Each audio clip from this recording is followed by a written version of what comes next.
Khedbrahma police station ખાતે જિલ્લા SP પાથરાજસિંહ ગોહિલની અધ્યક્ષતામાં વાર્ષિક ઇન્સ્પેક્શન તથા લોકદરબાર કાર્યક્રમ યોજાયો હતો।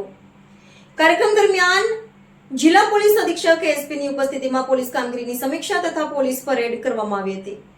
ઉપરાંત વિવિધ વહીવટી અને કાયદો વ્યવસ્થા સંબંધિત મુદ્દાઓ પર જરૂરી માર્ગદર્શન આપવામાં આવ્યું હતું। આ પ્રસંગે યોજાયેલ લોકદરબારમાં નાગરિકો, આગેવાનો તથા વિવિધ સમાજના પ્રતિનિધિઓએ હાજરી આપી હતી। પોતાના પ્રશ્નો અને રજૂઆતો રજૂ કરી હતી। જિલ્લા એસપી દ્વારા લોકોની રજૂઆત ધીરજપૂર્વક સાંભળી સંબંધિત અધિકારીઓને યોગ્ય કાર્યવાહી કરવા સૂચનાઓ આપવામાં આવી હતી। કાર્યક્રમ દરમિયાન પોલીસ અને પ્રજા વચ્ચે પરસ્પર વિશ્વાસ અને સંવાદને વધુ મજબૂત બનાવવાની જરૂરિયાત પર ભાર મૂકવામાં આવ્યો હતો। આ ઉપરાંત 13 તુજકો અર્પણ અંતર્ગત વસ્તુઓ જે તે અરજદાર અને પરત સુપ્રત કરવામાં આવી હતી। કાર્યક્રમના અંતમાં પોલીસ સ્ટેશન ખાતે આવેલ બગીચામાં એસપી અને ડીવાયએસપી દ્વારા વૃક્ષારોપણ કરવામાં આવ્યું હતું। આ પ્રસંગે ખેડબ્રહ્મા પોલીસ સ્ટેશનના ડીવાયએસપી કુલદીપ નાયક, પીઆઈ ડીવી હળાદ, પીએસઆઈ એવી વહોનિયા તથા અધિકારીઓ, કર્મચારીઓ, વિવિધ વિભાગના અધિકારીઓ, આગેવાનો તેમજ મોટી સંખ્યામાં નાગરિકો ઉપસ્થિત રહ્યા હતા। સમગ્ર કાર્યક્રમ શાંતિપૂર્વક અને સફળતાપૂર્વક પૂર્ણ થયો હતો।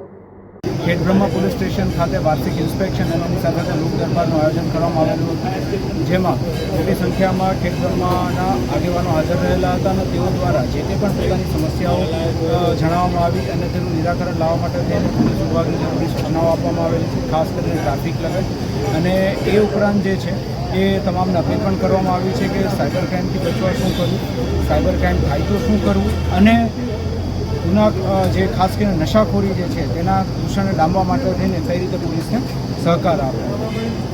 ઓવરઓલ બહુ ફ્રૂટફુલ કન્વર્ઝેશન હતું અને ખેડબ્રહ્મા પોલીસ છે એ લોકોની સેવા માટે સદાય તત્પર રહેશે। જય જીજે દેશી ન્યૂઝ ફક્ત એક ન્યૂઝ ચેનલ નથી, આ છે દરેક આદિવાસી સમાજનો સ્વતંત્ર અવાજ, જ્યાં સત્ય દબાતું નથી, જ્યાં જનતાના પ્રશ્નો સીધા સત્તા સુધી પહોંચે છે।